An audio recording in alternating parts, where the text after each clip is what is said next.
Hello, everybody, and welcome to episode number 41. I am Jill Renee Feeler, and I'm here with Janet Eichhorst. Hi, Janet. Hi, Jill. How are you? I'm good. How are you? I'm having a good day. Yeah.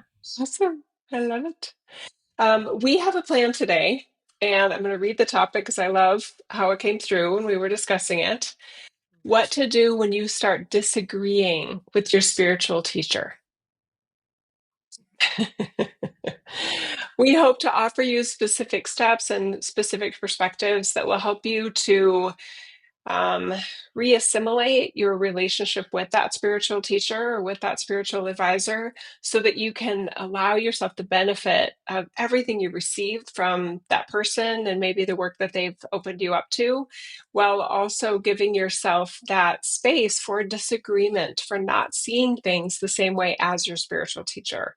And given what we shared at number 40, regarding the fall of spiritual leaders and spiritual teachers, this one feels just so perfectly tied. And that's why we wanted to do this on the heels of that one. So, anyway, I just want to invite everybody to just relax yourself, maybe take a nice deep breath with us here.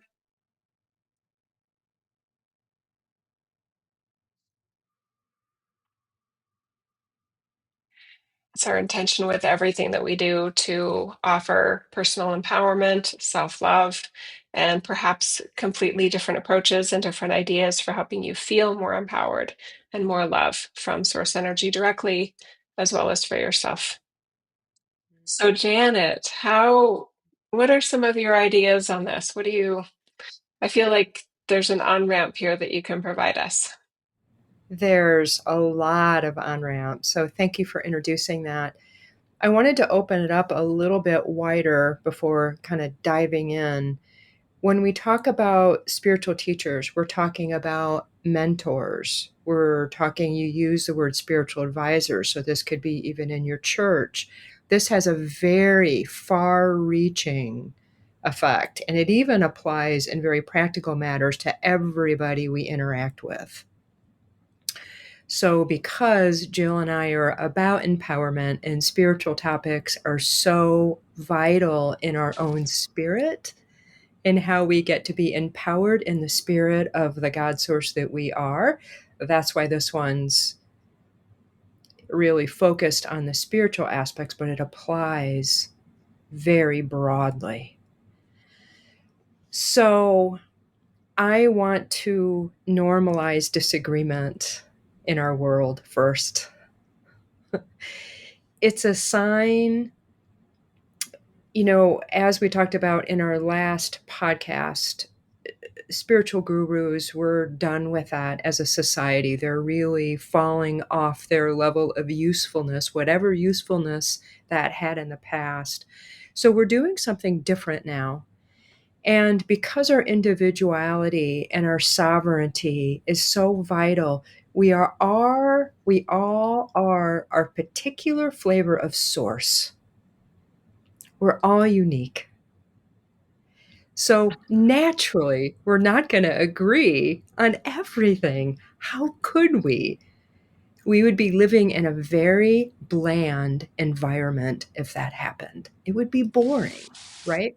So we have all these situations that come up where we realize that we don't think the same way, act the same way, or are the same as the people around us.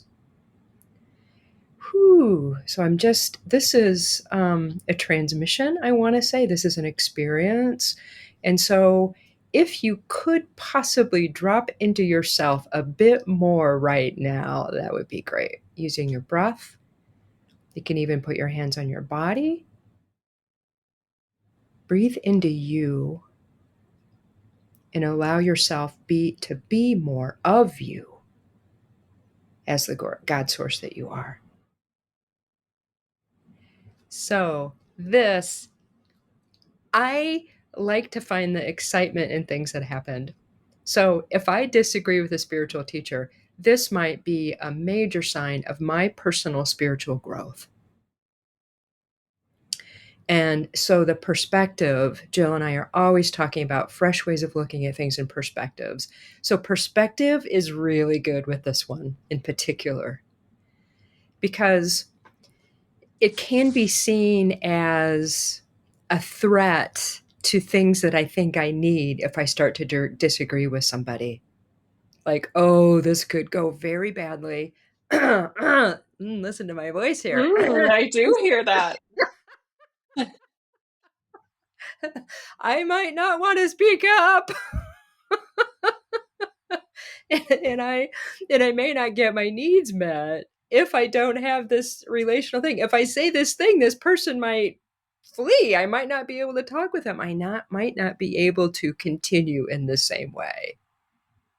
And the answer to that is, of course, you're not going to be able to continue in the same way. What that means, we don't know. So the encouragement first is, don't make it a bad thing. Right? That's my first point. Love it. I love it. And I love what you just shared because there is this comfort level that we're really supporting in everyone. Because I know that you and I have both done it in our own lives. A comfort level with not seeing things the same way, a comfort level with disagreeing. And disagreeing doesn't have to mean antagonistic, it doesn't have to mean a fight. It just means I see it this way and you see it that way, and you're still you and I'm still me, and we still have this other sort of relationship or this other sort of mutual benefit with the relationship and the alliance or whatever that is. So that might be a huge growth opportunity for somebody if in their even in their personal relationships, let alone with their spiritual advisor or spiritual teacher, if they had felt like, no, we have to see things the same way. This could be a complete paradigm shift for you. So we're making room for not seeing things the same way and still enjoying each other or still respecting each other or still allowing there to be a benefit to be received and a benefit that you're offering. I also love that you opened this up to any form of spiritual teacher, that this can be in a very traditional sense of a spiritual teacher in a church, a synagogue, a mosque, etc. This opportunity to have somebody that you look to for spiritual advice, spiritual counsel, spiritual wisdom, while also having a room for not seeing things the same way, or even just not being sure if you agree or not, but letting it be neutral, that you'll just, take what you can from the relationship and the teachings, while also giving some grace for an area where you're undecided on. That's okay too. Let me just kind of feel into how this also pertains. This pertains to our past. There Mm. may be spiritual teachers, spiritual advisors that you receive tremendous benefit from, that because of some area of disagreement or because of some sense of falling from grace, like we talked about in episode number 40, there may have been this. You may have ostracized them, even energetically, and not knowing what to do with it. So I would encourage a re-listen or a new listen to number 40 if that's the case. And in this opportunity in 41, we also invite a new sense of grace, a new sense of permission for you, that you're allowing any benefits that you have that were real for you and can still be real for you, no matter what disagreements or seeing differences of sight happened along the way. So, with that historical harmony that you're now offering in your present day, it gives you more neutrality going forward, right? Oh, so the other thing about this disagreement, it allows you to have a truer sense of inner peace because you're not waiting for somebody to disappoint you in a way that will undo everything you learned and you've gained from a certain teacher. You have more room and a better system of harmony for receiving the benefits you can and not pretending it's something more than that, not pretending it needs to be blanket agreement on everything, which is cutting yourself short from the many ways that we can learn and receive and grow with the opportunity of partnering and to even listening to new voices and new ideas. Mm-hmm. Yes, I'll say that again. Normalizing, normalizing disagreement. Mhm. And I was thinking as you were sharing how many times I have filtered myself because I think I know what that person thinks or feels about something. Mm. That is so unhelpful. Talk about stifling our creativity, stifling the potential for being more intimate with myself and other people. Mhm. Now, that sometimes my projections like that are based on something that somebody has said in the past, and they might not even feel that way anymore. Right? So it really doesn't leave much room for that's holding somebody in a box based on something, because if that happens and that might be bad for me and I can't because I don't want to lose the relationship, right? Because a lot of us end up becoming friendly with people that are spiritual advisors or spiritual mentors, Mm. because there's a familiarity that develops. And especially if you're part of somebody's community, you know, we there is a risk when I say what's true for me that I might lose that relationship. And it's a real risk.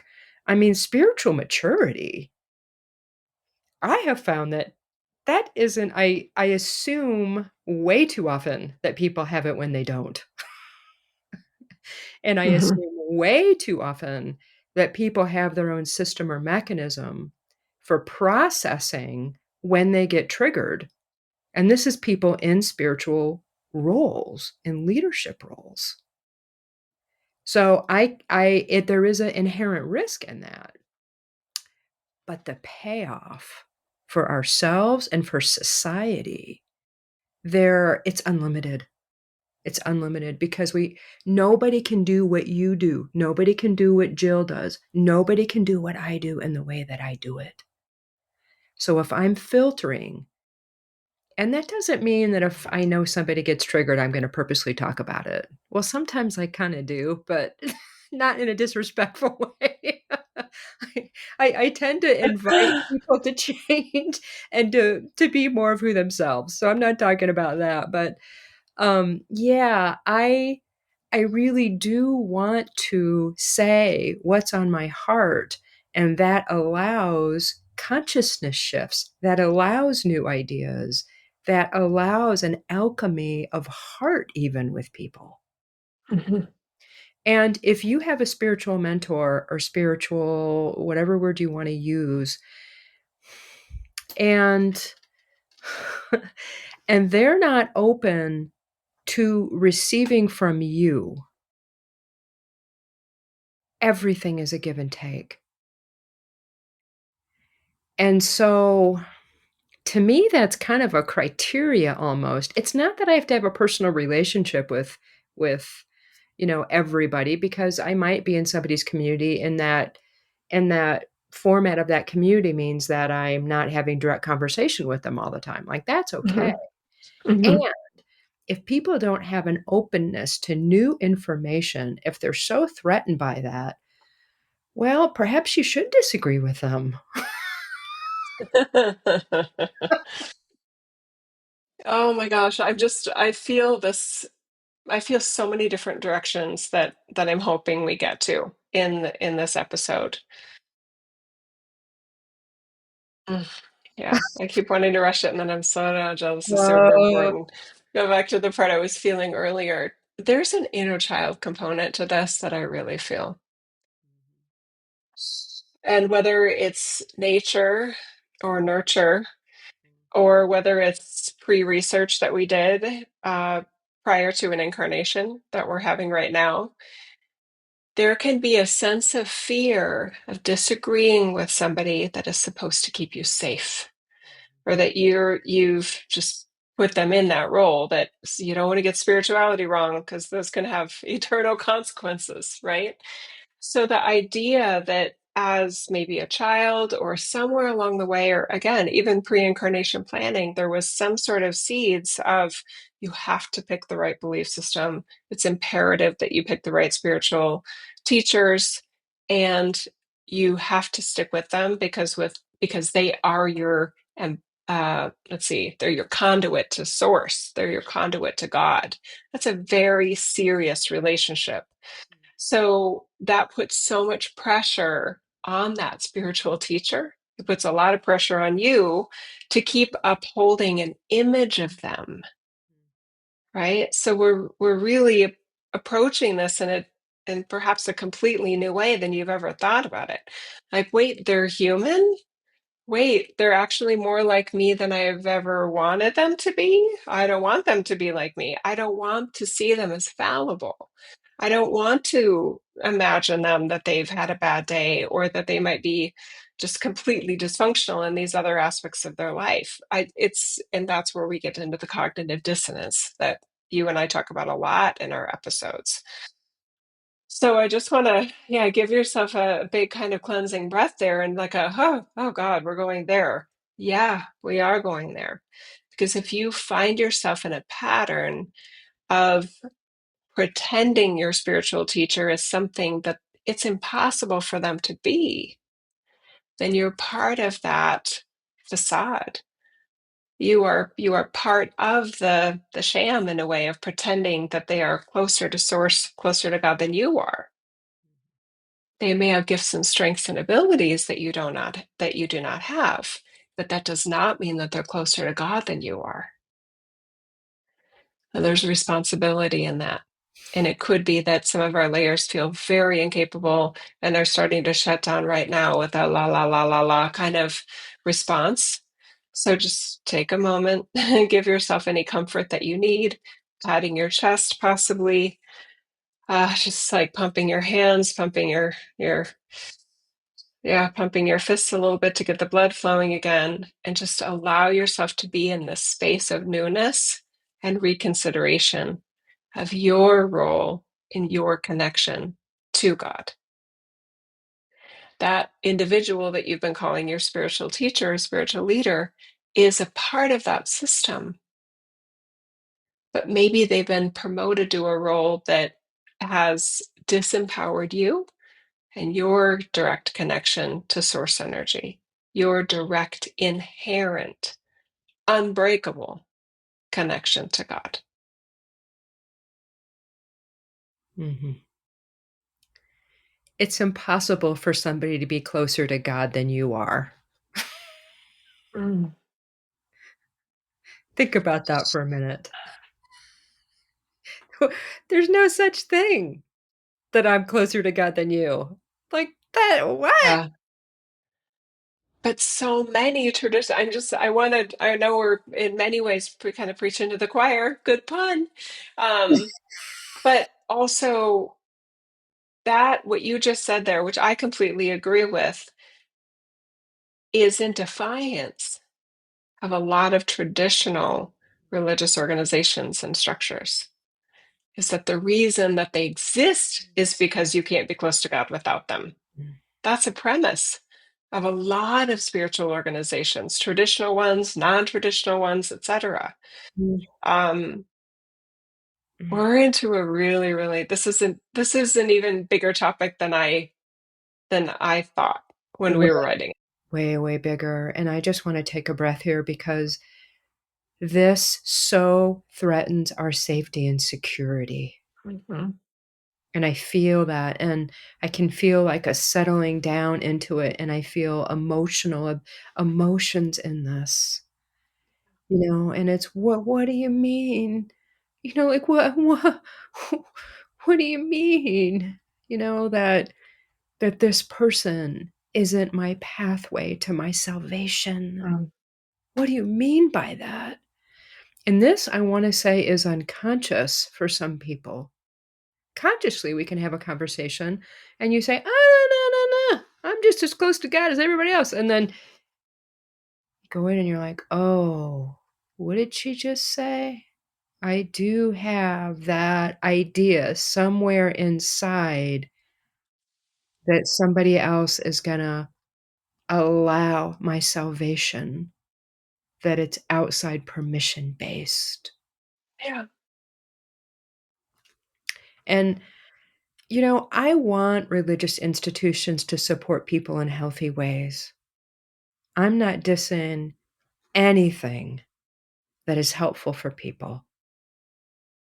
I have had incredible spiritual experiences in churches, synagogues.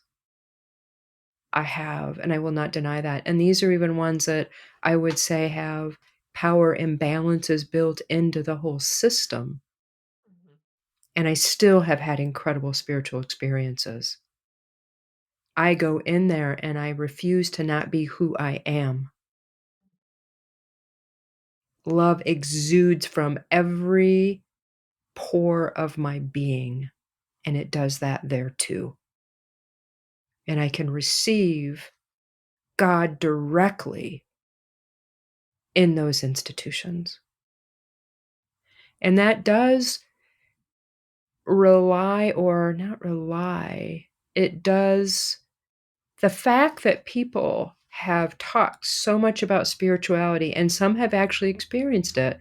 I've met a lot of priests, rabbis, other spiritual religious leaders that did not have a personal experience of God until they got into 12-step work.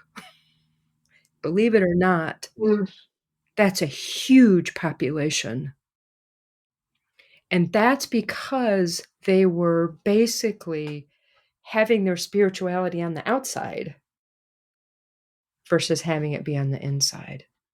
When they needed it. It could be when they felt like they needed it the most. And then they found it in the inside through an experience in a system, referring to 12 step, that they got a bonus they didn't expect. Mhm. I think one way that I would offer my take on what you're saying is that, and it is my opinion, ideally, any sort of spiritual organization, community leader is helping you feel as close to God as you are. Mm. The other, yeah, go ahead. You have more. Wait, let's just The here. addressing the inner child part, I was going to go into a kind of another version of that inner sensation, Janet, but did you want to do yours Yeah, first no, go ahead. okay. Go. This feels Another good. sensation of the inner child that I was picking up on is that an inner sense of I can't do this alone. I can't feel close to God alone. We're not saying you have to do it alone. I think what we're saying is be open to anything that allows you to feel the closeness of God that you are. And that doesn't have to be one idealized person. That doesn't have to be a fantasized version of a spiritual teacher or spiritual teaching. This reality is messy. So we deserve a lot of grace in what we give to those support systems so that we don't miss out on the richness, the fullness, the realness of the connection to God. And I know for a lot of us that have found ourselves, for whatever reasons, in non traditional spiritual connection settings, whether you brought up 12 step, that hasn't been part of my journey, but there's a huge portion of my community that has been part of their journey. Whether it's 12 step or music or nature, or an individual that says, I found out the only reason I was going to church still, the only thing that moved me was the music. Sounds good to me. Mm.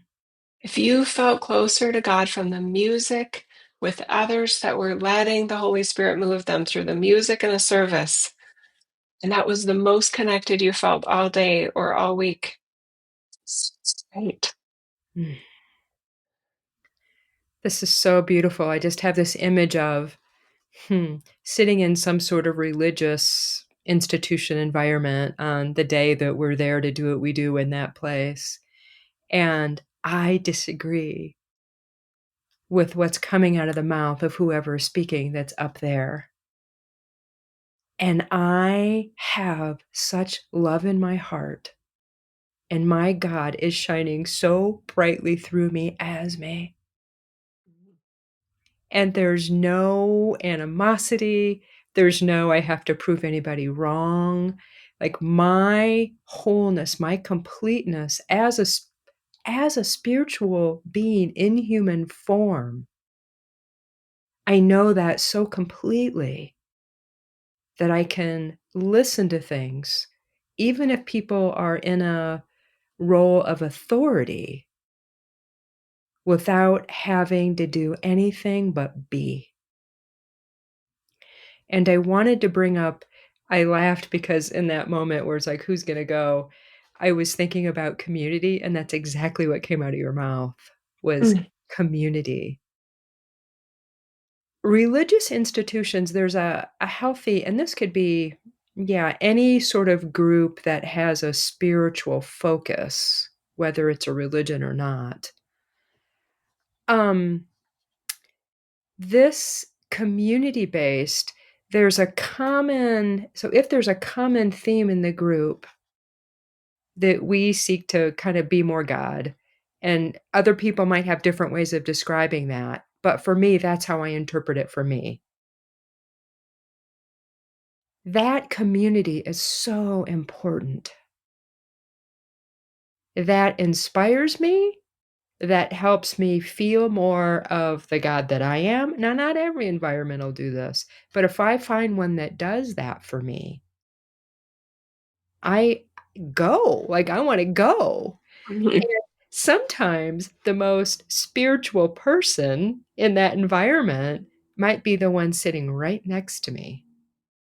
And that's a vibrational thing, that's a feeling, and when you get people that are committed, like really committed, not just in words, but through who they are and how they act, and all that has a, enough of a synchronous expression in them, profound things can happen. And I know I've sat, it's like, who is that lady that's lit up like a Christmas tree in the 3rd row? Mhm. I mean, haven't you guys been in and you're just like, "Wow, they are lit." They're not saying anything. You know, maybe that's why I go to church every Sunday because I just like being with that woman who's lit up, or that man, or that child, or that family that's lit up and so kind, and it's not they're just not talking about it, they're really living in that way. Mhm. Maybe they're showing me role models, how I can be and how I want my family to be.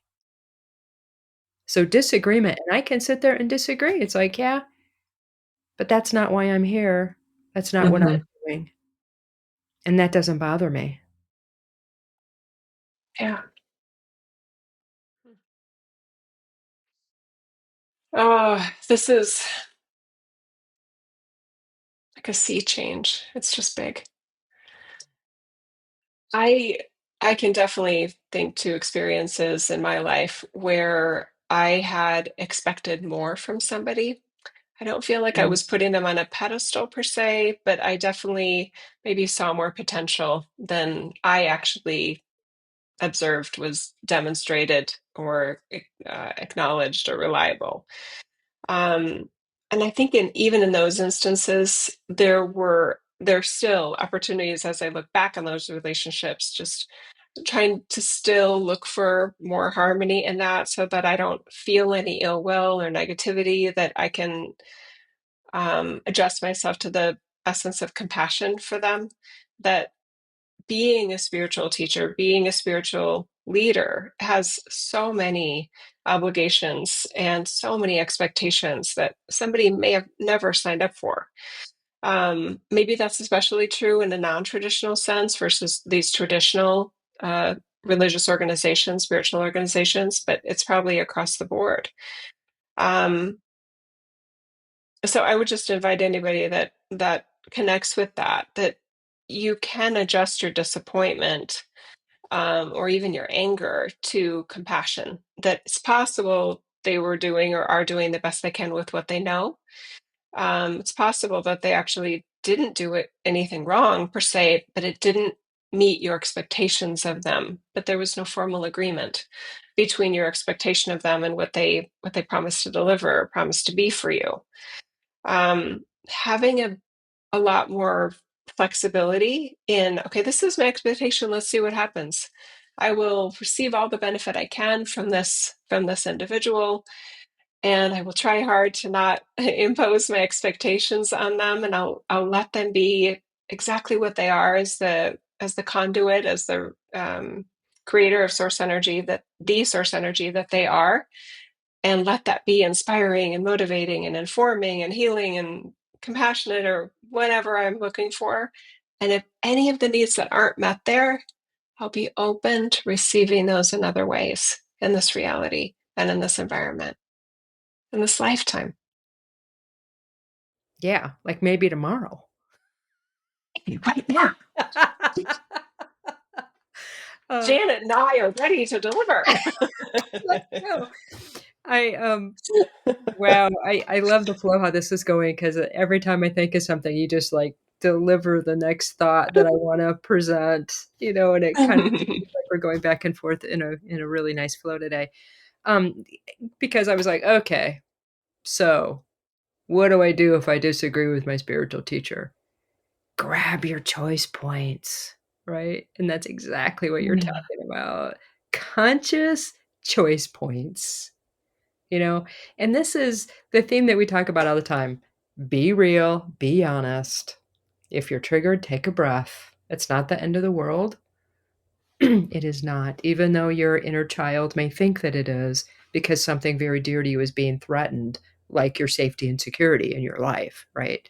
Even if that's the case, take a breath, pay attention, and then use these conscious choice points. And that's what Jill and I try to do in these podcasts is open up your choice points and your vision a little more so you can say, oh, right. And this literally is putting options out there in your subconscious so that when you might need that menu item, you can pull it up. So what do? You're like, that's great. Choice points, make conscious choice points. And this is not in a mind sort of way, it's in a heart, mind, body sort of way. Do a cost benefit analysis. What am I receiving and what am I giving? Those are both very important things to consider. And there's places I go because I need to be there, and sometimes it's giving and receiving is the same vibration on different ends in the spectrum, right? Sometimes I go there and it is, you could say, more giving than receiving. And sometimes I get more in giving. I receive more because it always amplifies that way in that flow. I mean, isn't that what a lot of churches talk about? I hope so. I hope so. Goodness. Oh my gosh, that tickled me. Oh, that was a good one. Yeah. I want So to. Oh, go ahead. yeah, go ahead. So I would just invite you to what kind of, practical sort of ideas can we put in the field besides what we've already Yes. did here? Individuality. I mean, that's such a theme that we have going in this entire series for this podcast is again allowing that teacher to be themselves. You guys, they're not you, and you're not them. So, I mean, there's parts of me that wants to go to the part of, so what do you do? Do you go anywhere on Sundays or Saturdays, Janet? And just kind of look what's our version of experiencing source. Is it formal? Is it informal? Is it community based? Is it a bit more uh, online community based? Is it, all of those things? And yet I recognize that sometimes those questions, those prompts that people have, so what church do you go to? There's a bit of a side eye. Like, let me see if you're the type of spiritual experiencer that I approve of. Right? So I don't want to go there because, and when for somebody that is asking that question, what spiritual teacher is helping you feel inspired by the source energy we are, right? It tends to not be asked in that way, but I would love it if it was. Because some of us are more community based. Some of us, I have community members that have a big problem with the faith that they were raised in, but they Mm, still go. They still go, and I'm like, that's fine. Why are you going? mhm. I I like the music. I still like the tradition. I feel like it's good for my kids. I feel like it's reconnects me with my parents who've passed now. And my mom always loved it when I go to mass on Sunday or Saturday night. You know what I mean? There's a sense of tradition. There's a sense of connection that they feel to something that matters to them. I love honoring that, Mhm. right? I love that. And I love for me how I can be sitting at our property in McCall and there's this hummingbird that is acting very unusually and it just keeps coming around and looking at the window at me. Or I'll be outside and I'm just like on my phone or doing some work or something, but I'm sitting outside on the deck and I notice my husband go, that hummingbird just is something's it's loving you today. And I'm like, oh, is it? Because I couldn't hear it. I think I had my AirPods in. He's like, you can't. He said, it's coming to visit you like regularly, just. And then I'm like, oh, that's beautiful, right? So I would have missed it had he not pointed it out. I let that be as spiritually connecting as something else. I love it that my brain will go to, is that my sister Chris? And spirit going, stop working. Go on a walk with Jeff. Get on the water, get on the boat, get this done, wrap this up so you can get out there. Just is it, is that I love the possibilities. I don't need it to be one thing. Yeah. When you started to share that, I thought about how I do that when I hear that somebody is associated with something, and part of me goes, "Oh."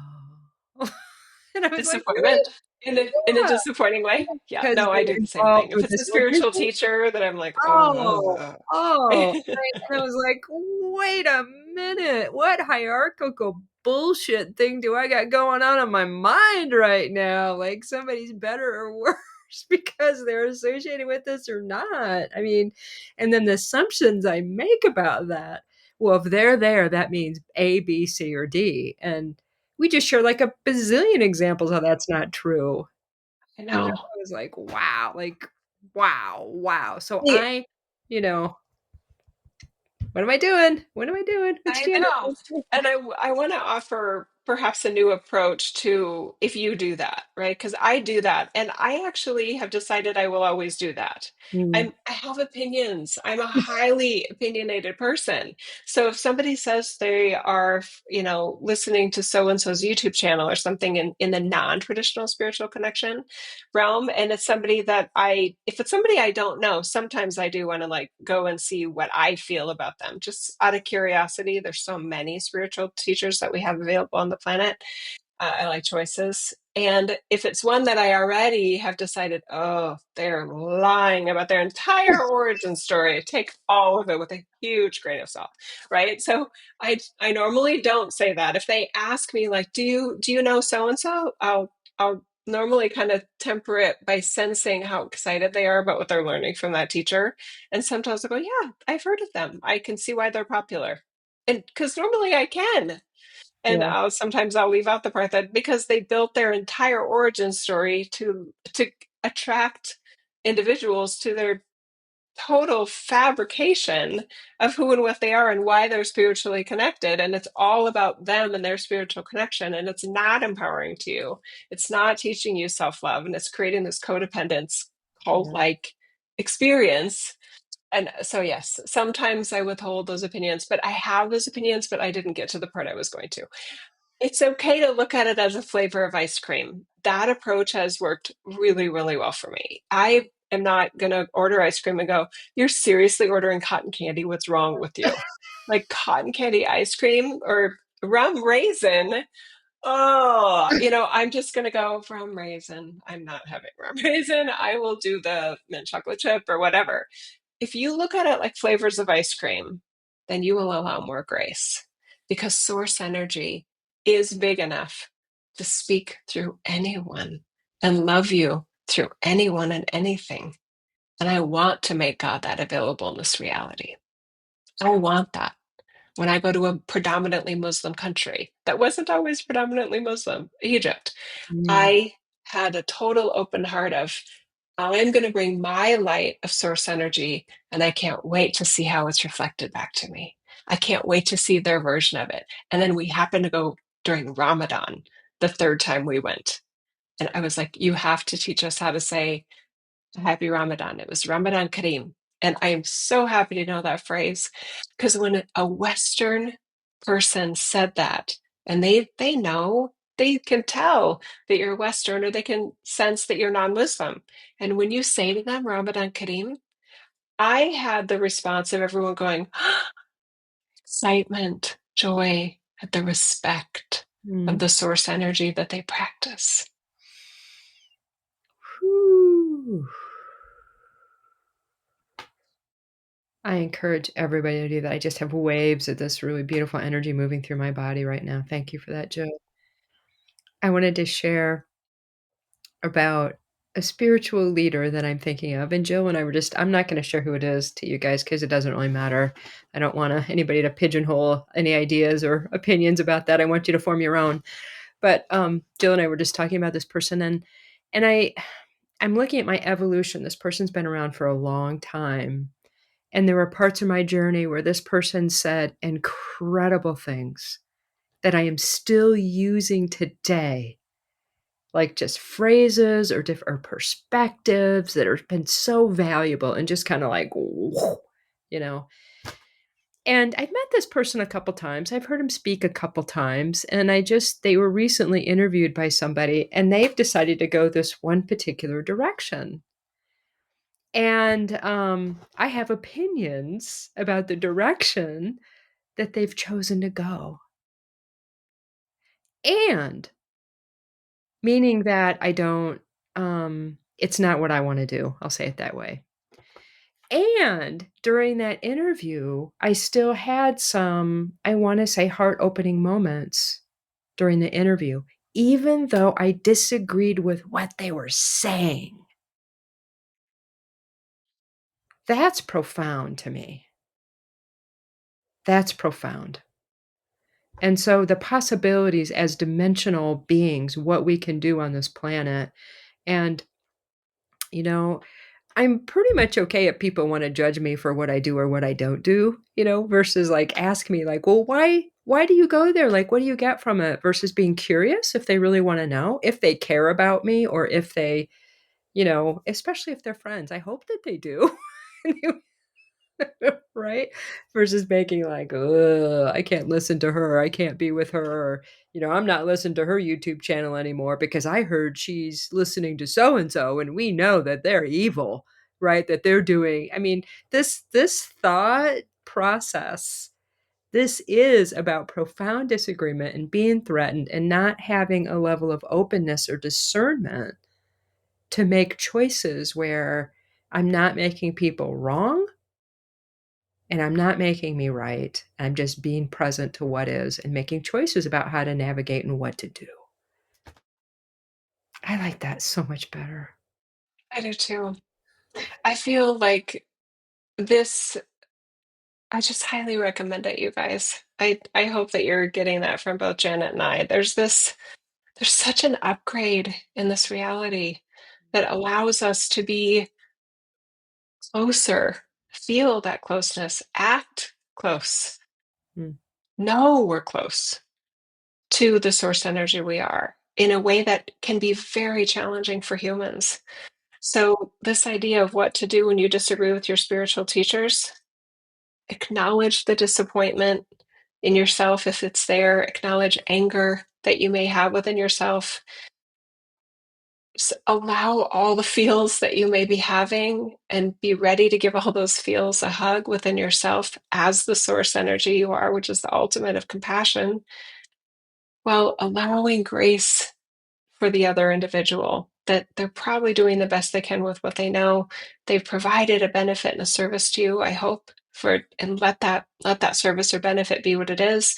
You don't even have to walk away from them. You can let them be exactly what they are while you let you be exactly what you are as your expression of source energy, the source energy. mhm.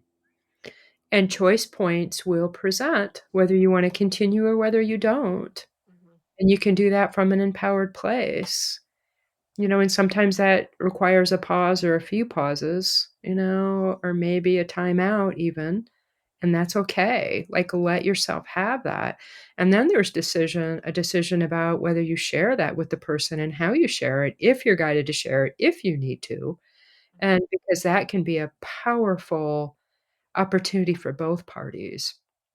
And if you're not good at using words that if you use words that are judgmental or cutting, I wouldn't encourage you to share it. But if you know how to share information about this is how I feel, which I'm sure most of you do. Like, anybody that listens to this, I'm sure has worked on their communication skills to a pretty huge extent, right? So, a lot of times when how do I want to say this? There's a level of not denying who I am by sharing how I feel. And there's been so many things that have happened in all my experiences everywhere, and this is even dimensional, where I haven't taken that moment to own it for myself, where I honor myself and I honor the other person for what I've received from them. And then I share why I've changed paths or made a different decision. Now, of course, that's not required.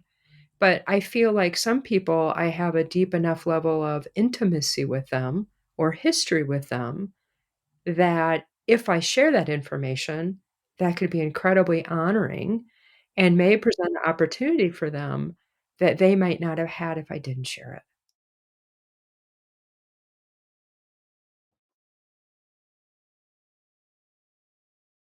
So much more opportunity there for learning, for growth, for healing, for receiving and creating with that model that you're talking about.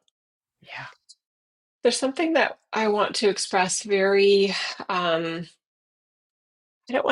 don't mean to kind of compress it into a super basic way, but I feel like there's just a certain set of words that I want to offer.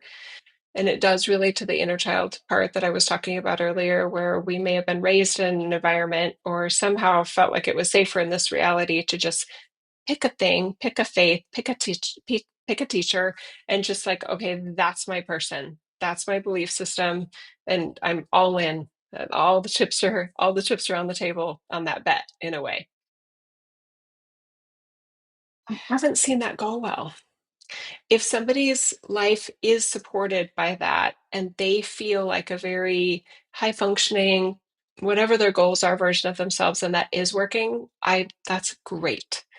And when it may not be working, when there might be different challenges or different kind of awarenesses of, wait, now my spiritual leader had a fall from grace. Now what? Right?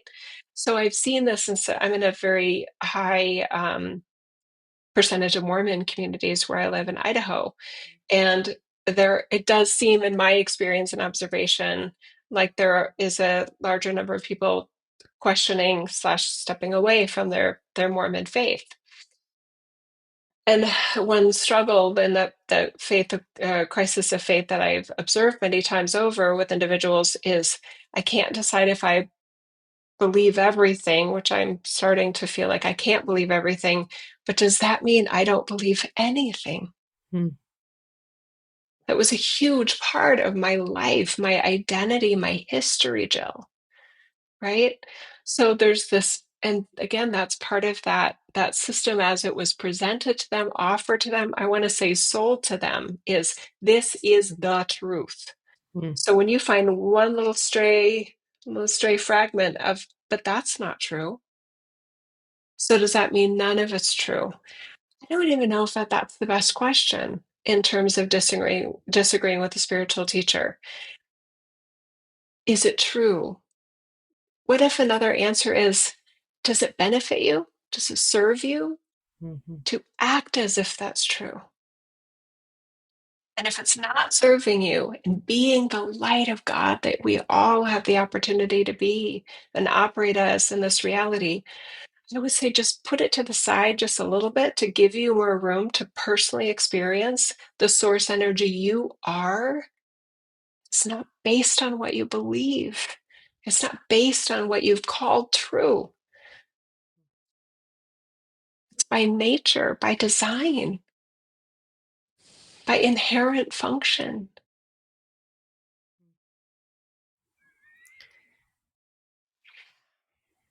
As you were sharing, I thought, yeah, not even the spiritual leaders, the religious leaders agree with all the religious teachings. When you really talk to them, I find that to be true. I find that to be true. And if you wanted to ask them how they deal with that, that might be helpful. You can. Think of how many different relationships that we have with the spiritual teacher in this reality where you don't have access to them. To some individuals, their spiritual teacher is the prophet that's no longer alive, that faith's prophet that they don't have human access to.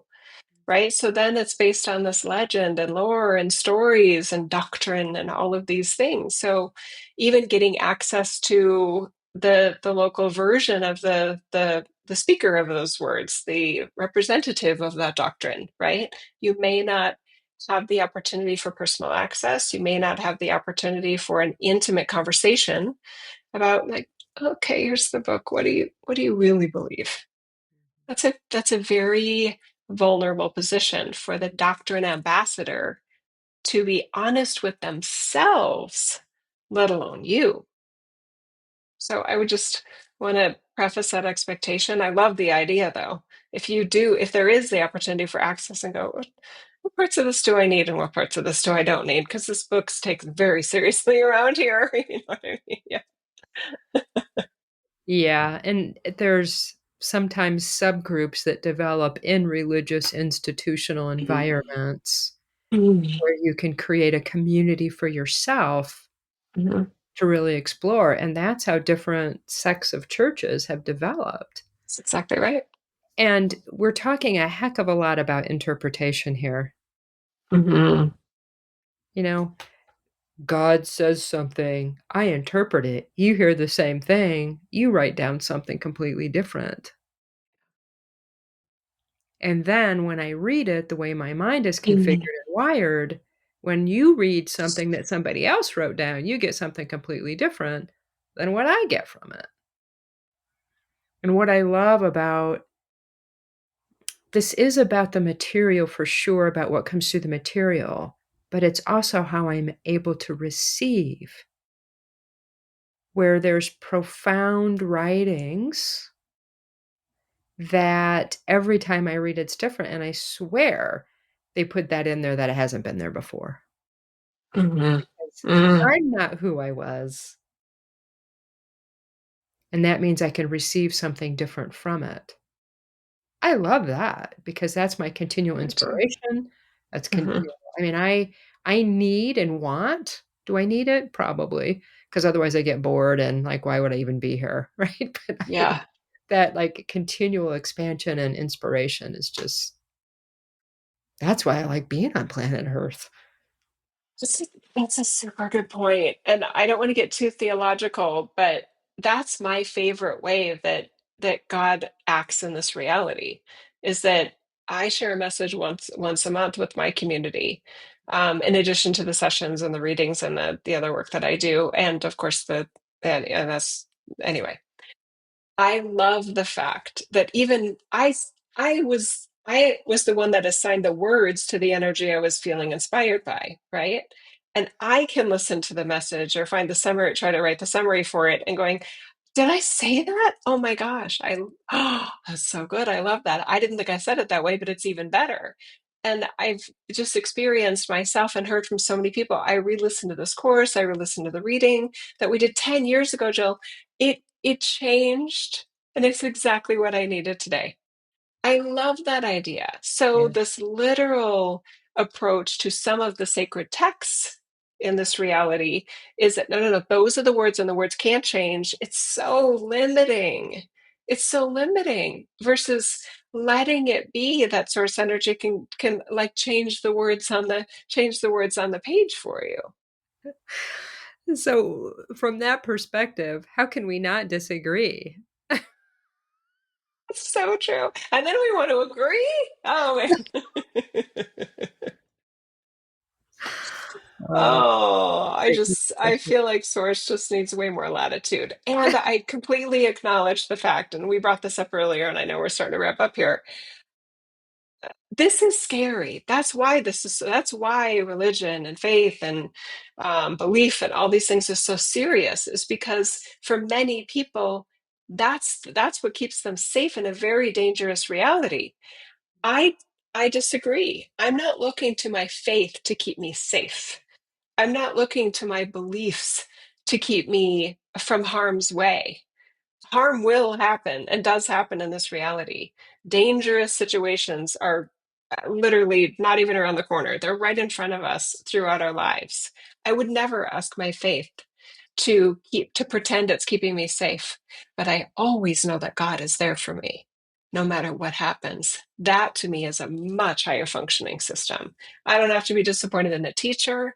I don't have to make sure I read the right text or the right translation or the right version or any of those things. I know that God is available to me 24/7.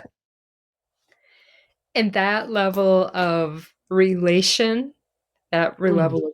level of being, that level Mm. of communion, I will say Mhm. communion. If I have that, It's a good word. then safety isn't an issue because I can address and be present to anything that Mhm. happens. It That's just kind right. of takes it off the table. It does. Yeah. I know. And I mean, this is kind of a bold statement to make here at the end of this one, but another upgrade that I know I'm speaking for both of us here, Janet. A huge epiphany that comes to a lot of us, and we decide is our reality. It's the software upgrade. It's one of the software upgrades, which beliefs are software. We're the operator of the belief systems. A huge upgrade is the light and source and God. It's not what you connect to. It's what we are. What makes you feel like the godly energy you are.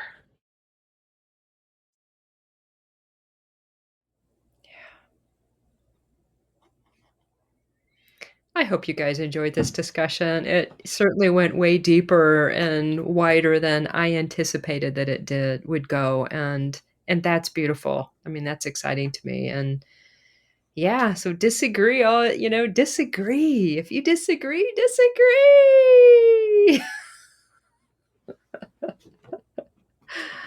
Um, Mm. Thanks, everybody. Thanks for listening. Thanks for liking. Thanks for sharing. If there's anybody you know that this could benefit and be a potential upgrade or bring them comfort or help them in any way, shape, or form, please share it.